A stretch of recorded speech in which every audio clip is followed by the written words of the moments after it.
देखो, कॉन्स्टिट्यूशन क्या होता है? कॉन्स्टिट्यूशन जैसे कि एक रूल बुक है, ठीक है। जैसे अब मैंने कहा कि हम क्रिकेट खेल रहे हैं, ठीक है, तो क्रिकेट सीधा ऊपर से जाएगी तो 6, नीचे से जाएगी तो 4, ठीक है। अगर अंदर रहेगी तो सिंगल रह सकते हैं, ये रूल है। ऐसे ही सोसाइटी में रहने के लिए रूल्स होते हैं, ठीक है। अब सोसाइटी में तुम जा रहे हो, तुम्हें कोई आके थप्पड़ मार देता है, तो फिर तुम कैसा फील करोगे? अच्छा फील नहीं ना करोगे, तुम्हें डर लगेगा कि मेरे को मार भी ना दे, है ना। तो इसलिए सोसाइटी में रहने के लिए हमने रूल्स बनाए, ठीक है। अब या डीसी है, कोई पुलिस वाला है, कोई आके तुम्हें गोली मार जाए, कुछ कर दे, तो उसको कौन पूछने वाला है? ये सब हमने रूल्स बनाए हैं कि पुलिस के ऊपर भी कोई है, नेताओं के ऊपर भी कोई है चेक करने वाला। तो हमने इसके रूल्स बनाए हैं, इसी को हम बोलते हैं कॉन्स्टिट्यूशन। कॉन्स्टिट्यूशन में 3 ऑर्गन होते हैं, 3 मेन चीज़ें होती हैं, ठीक है।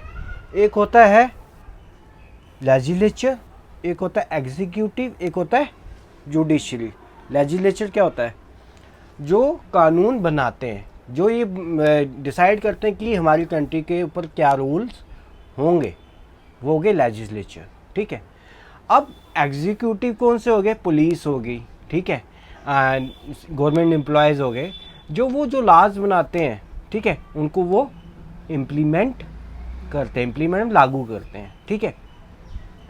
अब जो एग्जीक्यूटिव के पास पावर है वो उसको लागू कर रही है, लेकिन अगर वो अपना क्या कर दे, मिस यूज़ करना स्टार्ट कर दें, जैसे मैंने पुलिस की एग्जांपल दी है, तो उसको चेक करने के लिए कौन है? जुडिशरी है। कौन है? जुडिशरी। अगर आपको कोई मार दे तो आप कहाँ जाओगे? कोर्ट में, ठीक है ना। तो ये तीनों चीज़ें हैं। आगे समझ। कॉन्स्टिट्यूशन बताता है किसकी पावर क्या है, किसकी क्या रिस्पॉन्सिबिलिटी है। ये तीनों ऑर्गन के बीच में एक रिलेशन सा इस्टेब्लिश करता है, ठीक है। इसी पे हमने बताया कि सेकुलरिज्म और सोशलिज्म हमारी कंट्री में है। सेकुलरिज्म का मतलब कोई भी धर्म के बीच में भेदभाव नहीं होगा, सभी धर्म एक समान होंगे। सोशलिज्म का मतलब कि गवर्नमेंट भी कई चीज़ों पे अगर ज़रूरत पड़ी तो गवर्नमेंट कंट्रोल कर सकती है। हमारी ऐसे एक मिक्स इकॉनमी है, ठीक है। एक होती है कैपिटलिस्ट, एक होता है सोशलिस्ट। तो हमारी कौन सी है? मिक्स्ड है। जब ज़रूरत पड़ेगी तब गवर्नमेंट इंटरफेयर कर सकती है।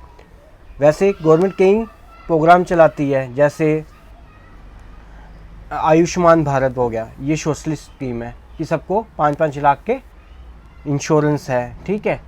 अन्नदाता योजना है, ठीक है, दाता योजना, सबको खाना हम 5 किलो फ्री में देंगे। ये जो होता है सोशलिस्ट पॉलिसीज होती हैं, ठीक है। Every constitution get meaning and content only from the manner in it operated. हमने कॉन्स्टिट्यूशन तो बना दिया, अब हम उसको इम्प्लीमेंट ही ना करें तो कैसा होगा? तो ये हमें कैसे हम इसको इम्प्लीमेंट करते हैं उसके ऊपर हम क्या करते हैं, हमारा सोसाइटी एक डिफाइन होती है। इसलिए कॉन्स्टिट्यूशन बड़ा ही इंपॉर्टेंट है और इसका कैसे इम्प्लीमेंट होता है वो भी उससे ज़्यादा इम्पॉर्टेंट है, ठीक है। अब लिखते हैं कॉन्स्टिट्यूशन क्या मतलब क्या है। ये एक फंडामेंटल लीगल डॉक्यूमेंट है जिसमें आपने क्या लिखा है, रूल्स लिखे हैं कैसे कंट्री गवर्न करेगी, ठीक है। दिस रूल को हम क्या बोलते हैं? Basic law. ये मैंने बता दिया पहले, ठीक है। और ये लॉ सबसे सुपीरियर होते हैं बाकी लॉ के ऊपर। जो कॉन्स्टिट्यूशन में लिखा हुआ है ये सुपीरियर होता है, बाकी लॉ इसके अकॉर्डिंग चलते हैं। अगर बाकी लॉ जो एक्ट बनाया है, गवर्नमेंट ने बनाया कोई लॉ, अगर इसके अकॉर्डिंग नहीं है तो क्या होगा? उसको जुडिशरी नलीफाई कर देगी, ठीक है, या गवर्नमेंट को भी वापस ले ली। जैसे गवर्नमेंट ने फार्मर के ऊपर 3 लॉ बनाए थे, ठीक है, तो फार्मर्स ने कहा भाई हमें नहीं चाहिए, ठीक है, तो उन्होंने प्रोटेस्ट किया, तो गवर्नमेंट ने सोचा कि ये लॉज अगर नहीं माने तो हम उसको वापस ले लेंगे, ठीक है, समझ गए? हाँ, अच्छा, वही कह रहा है कि ये कॉन्स्टिट्यूशन है, यही बताता है कि क्या रूल और रेगुलेशन होने चाहिए, ठीक है। और every law enacted by government has in conformity, जो भी लॉ बनाएगी वो कॉन्स्टिट्यूशन के अकॉर्डिंग ही होना चाहिए, ठीक है। बट ऐसा नहीं है कि जो हमने लॉ बना दी वो चेंज ही ना हो। इसलिए जैसे जैसे हम ग्रो होते हैं, इवॉल्व होते हैं, वैसे वैसे हमें लॉ को चेंज करने की ज़रूरत पड़ती है, ठीक है। और हम इसी को तभी लिविंग डॉक्यूमेंट कहते हैं। अब देखते हैं क्या है रूल। वही मैंने बताया था, जैसे क्रिकेट वाले हर गेम में क्या होता है, रूल्स होते हैं, वैसे ही हाँ हमें हमारे यहाँ पे क्या है, रूल्स हैं, ताकि हमारी सोसाइटी आराम से फंक्शन करे। ठीक है, अच्छा वही है सम सोसाइटी में फंडामेंटल रूल्स हों ताकि हम आराम से फंक्शन करें। और हर एक कंट्री का अपना अपना कॉन्स्टिट्यूशन होता है, वो एक दूसरे से डिफ़र करती हैं। जैसे क्रिकेट का जो रूल है वो फुटबॉल से रूल से अलग है, समझ गए।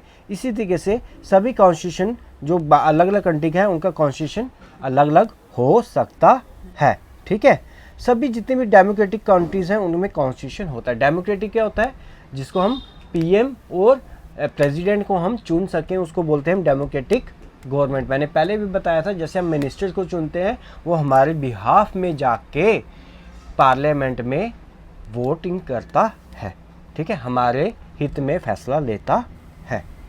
भाई कॉन्स्टिट्यूशन की नीड क्या पड़ी, वही क्या, पहले कॉन्स्टिट्यूशन इसलिए नीड पड़ी क्योंकि जैसे सिटीजन पार्टिसिपेट करते हैं, हम डायरेक्टली इनडायरेक्टली पार्टिसिपेट करते हैं ना। डायरेक्टली कैसे पार्टिसिपेट करते हैं, बाय वोटिंग, है ना। और इनडायरेक्टली कैसे पार्टिसिपेट करते हैं हम, जैसे हमारा धरना हो गया, ठीक है, जुडिशरी में जाके, ठीक है, प्रोटेस्ट हो गया, ये सब इनडायरेक्टली हम पार्टिसिपेट करते हैं। ठीक है, इसलिए कॉन्स्टिट्यूशन में बड़ा ही ज़्यादा इंपॉर्टेंट है, ताकि गवर्नमेंट के रूल्स और सिटीजन्स के हम पावर को डिफ़ाइन कर सकें। सिटीजन्स के पावर को डिफ़ाइन, सिटीजन्स के जितने भी राइट्स हैं उसको अच्छी तरीके से लिखें, ताकि कल गवर्नमेंट अगर कुछ उनके राइट को हनन करे तो वो अपने राइट को प्रोटेक्ट कर सके, समझ गए। और गवर्नमेंट को मिसयूज़ करने से बचाएं, जो अपनी पावर को मिसयूज़ करें उससे दूर ही रखें। ठीक है, ये डॉक्यूमेंट नहीं है, क्योंकि मैंने पहले बताया कि हम जैसे जैसे ग्रो होते हैं हमें रिक्वायरमेंट पड़ती है, नीड है ना, तो ये उस तरीके से अपने आप को चेंज करता रहता है, तभी हम इसको क्या बोलते हैं, लिविंग डॉक्यूमेंट। ठीक है, इसमें रूल्स होते हैं जो सभी सिटीजन्स को मानने पड़ते हैं, और सभी सिटीजन मानते हैं तभी ही रूल बनते हैं, समझ गए। Basis kind of the country that one, और ये कंट्री का एक बेस बना देता है, और जैसे सिटीजन चाहते हैं वैसे ही जी सकते हैं। जैसे हमारी फंडामेंटल आवर सोसाइटी, ये फंडामेंटल होते हैं हमारी सोसाइटी के लिए। ठीक है, और ये एक कंट्री के आइडल्स बताते हैं, वो कंट्री कैसे चलती है। अगर चाइना है तो चाइना हमें पता है डिक्टेटरशिप है, मतलब एक ही बंदा चला रहा है, काफ़ी देर से वही इलेक्ट होके आ रहा है, जिनपिंग, वो अभी हटा नहीं है। लेकिन हमारे यहाँ पे कितने पीएम हट चुके हैं, तो ये आइडल्स बताता है कि वो कंट्री कैसे चलती है। ठीक है, अब नेपाल जैसे पहले मोनार्की थी, मोनार्की क्या होता है कि एक ही बंदा क्या करता है, स्टेट चलाता है, जैसे राजा होता है ना। पहले मोनार्की था, 2006 में उसको डेमोक्रेटिक बनाना पड़ा, तो इसीलिए जब डेमोक्रेटिक बना तो उसको अपने लिए ज़रूरत पड़ी कि हमें रूल और रेगुलेशन बनाएं, ताकि कल जैसे कंट्री काम करेगी वैसे ही चलते रहें। ठीक है, अच्छा, अब ये क्यों इम्पोर्टेंट है, क्योंकि हमारे यहाँ पे अलग अलग मज़हब के लोग रहते हैं, इसलिए रूल बनाना इम्पोर्टेंट है, ताकि कोई भी मज़हब का बंदा दूसरे मज़हब पे हावी ना हो और सभी एग्री करें। अलग अलग मज़हब के लोग कैसे एग्री करेंगे, नहीं कर सकते, है ना। सिख जो होंगे उनके हित अलग होंगे, मुस्लिम के से हित अलग है, हिंदू के से हित अलग है।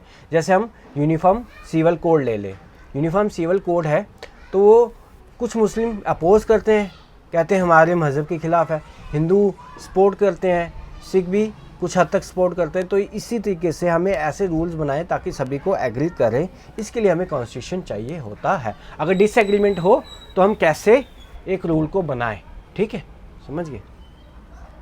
एक पॉलिटिकल सिस्टम को बताता है कि वो डेमोक्रेटिक है, कि वो ऑटोक्रेटिक है, कि वो मोनार्की है, कैसी गवर्नमेंट है, वैसे कॉन्स्टिट्यूशन हमें बताता है। ठीक है, हम अपने लीडर को कैसे चूज़ कर सकते हैं, ये सब हमें कौन बताता है, कॉन्स्टिट्यूशन ही बताता है कि हम अपने लीडर को कैसे चूज़ करेंगे, प्रेसिडेंट कैसे चूज़ होगा, प्रेसिडेंट प्राइम मिनिस्टर कैसे चूज़ होगा, सब लिखा हुआ है कॉन्स्टिट्यूशन में। ठीक है, वही कह रहा है, मिस यूज़ से बताता है, हमें मिस यूज़ अगर गवर्नमेंट करते तो उससे बचाएगा। जैसे right to equality, right to equality का मतलब क्या है, हम सब बराबर हैं, कोई भी ऊंच नीच वाला नहीं है। कल गवर्नमेंट अगर किसी एक पर्सन को फेवर करती है दूसरे पर्सन से, तो हम इसको चैलेंज कर सकते हैं किसमें, जुडिशरी में, उसको हम क्या कर सकते हैं, नलीफाई कर सकते हैं। कोई कहता है कि नो सिटीजन्स, किसी को भी हम भेदभाव नहीं करेंगे, किसके ऊपर, कास्ट, रिलीजन, सेक्स, रेज और जेंडर, बेटा प्लस, ना ही कोई उसका रिलीजन होगा उसके ऊपर, वो कहाँ से है उसके ऊपर हम भेदभाव नहीं करेंगे, वो कैसा दिखता है उसके ऊपर भेदभाव नहीं करेंगे, क्या लड़की लड़का उस पर भेदभाव नहीं करेंगे, और कहाँ से वो आया वो हम उसके ऊपर कभी भेदभाव नहीं करेंगे, सभी क्या हैं, इक्वल हैं। ये इंश्योर करता है कि कोई एक ग्रुप डोमिनेंट है जो, वो दूसरे पे हावी ना हो जाए, समझ गए। तो इसलिए माइनॉरिटीज़ को ये बचाता है, इसीलिए हमें कॉन्स्टिट्यूशन इंपॉर्टेंट चाहिए। अब इंटर कम्युनिटी और इंट्रा कम्युनिटी डोमिनेशन भी बचाता है। इंटर कम्युनिटी क्या हो गया, अलग अलग कम्युनिटी से, राजपूत, गुप्ताज, ब्राह्मण, ये सब इंटर कम्युनिटी के डोमिनेशन को बचाता है। और इंट्रा हो गया, ब्राह्मण के अंदर भी कुछ लोग बड़े ही पावरफुल होते हैं, उनके डोमिनेशन से हमें कौन बचाता है, कॉन्स्टिट्यूशन बचाता है। समझ गए, आया समझ। अच्छा, अगर कुछ बड़ी ज़्यादा एडवर्स कंडीशन आ जाती है हमारे यहाँ, तो उस कंडीशन में हमें डिसीजन कैसे लें, कॉन्स्टिट्यूशन से हमें पता लगता है। जैसे कि एमरजेंसी रूल्स हमने लिखे हुए हैं कि कैसे कल कोई अटैक हो जाएगा तो इंडिया कैसे बिहेव करेगी, ये सब रूल्स हमें कॉन्स्टिट्यूशन में ही मिलते हैं। समझ गए, आया समझे। जैसे कि कह रहा है कि अगर हम फ्रस्ट्रेट हो, हमें पता करप्शन बड़ी है, हमारे डिसीजन जो गवर्नमेंट लेती है बड़ी स्लो लेती है, हम चाहते हैं कि कोई एक ऐसा बंदा आए जो कंट्रोल करे, सबको कस के रखे, यानी कि एक डिक्टेटर आए। लेकिन ऐसा हो नहीं सकता, क्योंकि हमारे यहाँ पे क्या लिखा हुआ है, कॉन्स्टिट्यूशन में डिक्टेटरशिप नहीं लिखी है। उन्होंने कहा कि डेमोक्रेटिक वे से इलेक्शन होने चाहिए। तो ये हमारे इंटरेस्ट के खिलाफ है और कॉन्स्टिट्यूशन के खिलाफ है। डिक्टेटरशिप हम अगर चाहें तो नहीं हो सकती, ठीक है। इसलिए वो पर्सन के विम्स को, बेसिक स्ट्रक्चर जो होता है, बेसिक स्ट्रक्चर की बुनियाद होती है, समझ के, कॉन्स्टिट्यूशन की बुनियाद है कि सब इक्वल हैं, सब रिलीजन का कोई भी भेदभाव नहीं है, हमें राइट टू लाइफ है, हमें राइट टू एजुकेशन है, हमें राइट टू क्या है, राइट इन्वायरमेंट है, राइट टू स्पीच है, हम बोल सकते हैं अगर कोई गलत चल रहा है। तो ये सब फंडामेंटल है जो एक इंसान को जीने के लिए और डिग्निफाई लाइफ जीने के लिए इम्पोर्टेंट होता है। समझ गए, चलो आज इतना लगता है।